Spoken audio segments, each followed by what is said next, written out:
Yeah, I think he got in shallow water over. He slowed down a little bit. I think he was getting in some shallow water. Yeah, he's not going so fast now. Well, I pulled out, to give him some room there a little bit. He needs to get out there in front of me where he gets better water. I'm getting 21 foot out there. He's over. Bob Stiff is nosed in underneath Pritchard Point, right descending shore to make repairs. I think Bob Stiff standing. We've been following that Bob Stith all the way up from Greenville.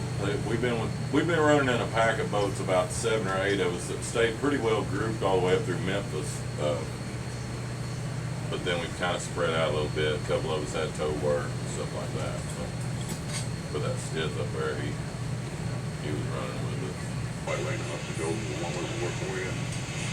Yeah, he stepped it up now. He got over in that shallow water. You see how the water's breaking over here? Those big waves? The water's breaking like that. It's not spreading out. You see the wake's not going to the bank. It's running up like that. That's those breaks out there. It's shallow water.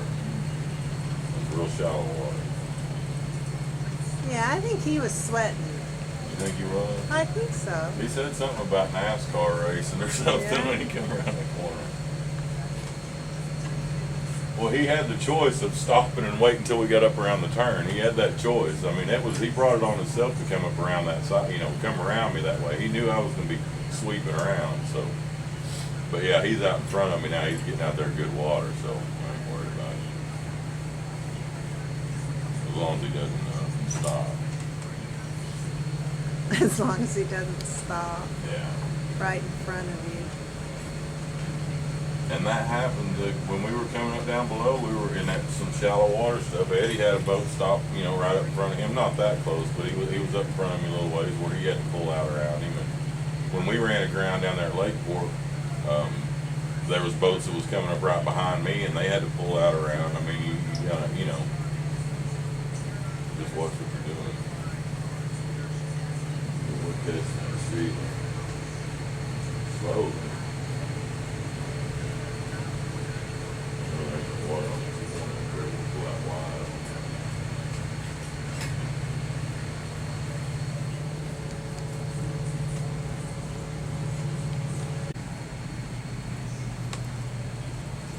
How was supper down there? A little bit of nervous, just kind of not knowing how to deal with you. No. The camera, I'm not conscious of a camera when I'm doing my own stuff, but I'm conscious of it when you're doing it. I gotta get over that. I'll get over it in a watch or two. I'll get You over it. seem kind of relaxed to me. I'll get over it. It's just, I don't, Jack Hager to the Alexander X. No, I'm not relaxed. I'll be sitting here with my feet propped up.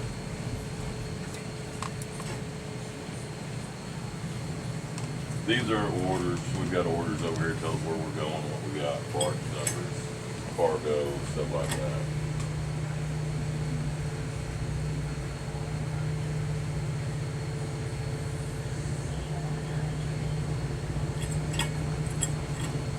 And there, the key to being a good wheelman is always acting relaxed. Even when you are sweating bullets inside, you don't want people to see that. In your crew, you're gonna see a nervous wheelman going down the river because it's extreme conditions and it's gonna push us to the limits of what we can do, how we can get down the river. Eddie and I know we got our hands full, but I mean anybody that you just see the size of the stuff out here. There's no way that you can do this and not have a little bit of apprehension about it. But it's that nervousness and that that caution. You can't be overcautious, but you got to be cautious. And anybody that says stuff doesn't scare them out here is lying. That's all there is to it. I mean, there's easy stretches of river, but daily on a trip southbound, I'll have something that'll jump up and scare me. It doesn't mean that I can't do it. Doesn't mean that I'm not, capable of successfully getting around a turn. But it's that adrenaline rush. You get that adrenaline rush. It's fear. I mean, there is fear, but I don't know. I kind of thrive on it. If I'm sitting somewhere on a boat for days and days and days and not doing nothing but sitting, that's easy money. But it's also it drives me batty. I mean, it does. I've got to be doing something.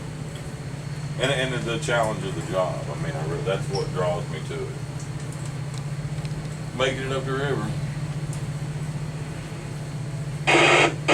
extreme conditions that we got, just really, it's a feather in my hat. You know, the high water is too. It's not necessarily just a pride thing and all that, but I'm learning a lot. I mean, I'm seeing this river. I wasn't out here in '88 when it got extreme low water, and I've heard stories, and I know that, and I know the river enough, but we're seeing the bottom. You know, we're seeing. So the where bottom. is the bank of the river usually? But when it was high water, I mean, we were up. It was up in tree lines. You'll see when we get down Greenville area, you'll see where tree line. There'll be like lines of trees, you know, willow trees and stuff like that. Where you'll see about halfway up on them, they're cut off. Where boats were shoving into them when it was high water, you know, to hold up for traffic, and and we were shoving up in the trees and stuff. I mean, it was. So it's is just that gnarly. usually, is that like beach area? No, usually you're seeing. Usually where you see the tree line Right. is usually where the water is too. So that's how low it is? Yeah. Where you're seeing all this sand and stuff, you're gonna see sandbars like the Sahara Desert down on the lower. I mean, there's sand everywhere that you normally really don't see. Oh, that's really very, very low. Very, very low. I'll tell you this, Adair, where we are compared to the record flood, compared to where we were a year ago, or you know when the water was record high to where we are now record low, the water would be probably about to the top of this wheelhouse. We had that much more water, and that's look how the width of this river, and for 900-mile section, that much more water. That's a lot of water. I mean, that's just it's incredible. That's a completely different river then. That's what I told the boss and everything. This river right now is a foreign river. Nobody knows. I mean, the guys that were out here in '88, this river's changed since then. You know, I mean, there are places that they know and all that, but this is a foreign river to everybody that's out here. It's a foreign river to us. And either this guy don't like me, he's tired of me or something, but he's gonna cut me tight on this corner. I'm barely outrunning him, I'll be honest with you.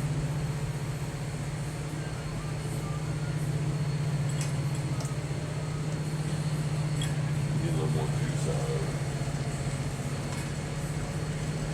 I'll probably cut back a little bit. There's some, I said there's some buoys missing off the lower end of French Point here. He's gonna have to widen out and give me some room.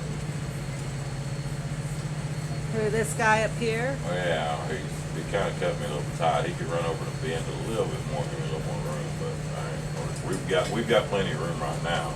He's gonna have to give me more room on the turn, or let me get on around. Yeah, 'cause you're right up on that buoy up here. No, we're good. That buoy out there, the one that you're seeing over the top of those empties over Right. there. We're well off. If I was up on that buoy tight, what they call running it tight, you'd see it running right down the edge of that these load string over here. It'd be running right down the edge of it. I'm right now running about probably, I'd say, every bit of 200 foot off of it. Oh, We've got empties out there, but those empties are just drafting a foot, 2 foot. You know, these empties are over here. So I can run them pretty much about over top of anything.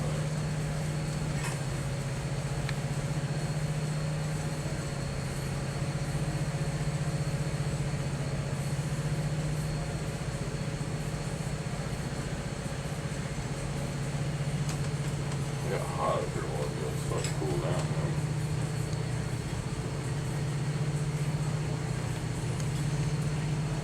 It's a little. I mean, having the guests on here. When I had Sean, I get Sean on here. Guys, it take a little bit to get used to. You know, she's rode enough now where everybody's comfortable with her, and I am too. But you know, having you on, everybody's all hyped up a little bit about it, and yeah, we get in a routine next day too. I know tonight I'll sleep tonight real good, and wake up in the morning, wake up to southbound. We'll get headed south in the morning, and we kind of get in our routine. But it's gonna be a good trip. I was seeing that Isaac's a tropical storm. Looked like it's getting pretty close to Florida. They were saying Monday it's supposed to hit Florida. But the ideal thing is that thing stay tropical storm and not go Hurricane Cat 1, 2, or 3, and come up the Gulf Coast, work up the Mississippi Valley and up, then circle through the Ohio Valley and spread some rain. Give us some rain for good northbound running. To make it home. I'm gonna have to get to Memphis, probably northbound, before I get off.